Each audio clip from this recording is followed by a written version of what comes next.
এক আস্তাগফিরুল্লাহ হায় রাব্বি মিন কুল্লি জামবি ওয়া আতুবু ইলাইহি 10 বার পাঠ করে তেলে দম করবে।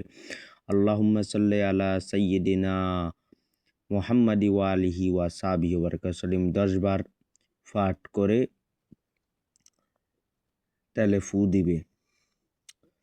3 সূরা ফাতিহা আলহামদুলিল্লাহ শরীফ 3 বার পাঠ করে 3টি দম, আয়াতুল কুরসি 3 বার পাঠ করে 3টি দম দিয়ে তখন তেলগুলা বানিয়ে এ তেল গোসলের পরে মালিশ করবে। প্রিয় দর্শক, আমার অনুমতি পেতে হলে, এজাজত পেতে হলে আমার চ্যানেলটি সাবস্ক্রাইব করতে হবে এবং কমেন্ট করতে হবে, না হলে আমার অনুমতি পাবেন না।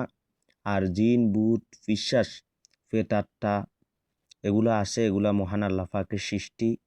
এই কিতাবের নাম তিলিসমাতি সুলাইমানি তাবিজাতের কিতাব।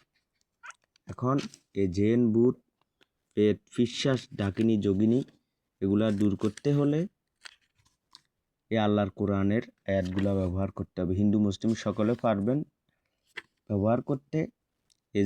এ জ্বর আরোগ্য হওয়ার তদবির, জ্বর দূর করার তদবির। এই মাঝে মাঝে জ্বর আসলে তার তদবির এই তাবিজ লিখে গলায় বেঁধে দিবে। তাবিজের ভিতর আতসী, বাদি, হাকি, খাকি 4-5 প্রকারের তাবিজ আছে। তাবিজের একটি চাল আছে। এভাবে লিখলে হবে না। তাবিজের এই চাল আছে, এখানে চাল আছে, এ ঘর আছে, ঘরগুলা পূরণ করতে হয়। কিছু ভণ্ড ইউটিউবার বের হয়েছে যারা দেখায় দে শুধু তাবিজ লিখলে হবে। তাবিজ লিখলে কোনো কাম হবে না, কাজ হবে না যদি আপনারা তাবিজের চালগুলা যদি না জানেন। সবাইকে ধন্যবাদ।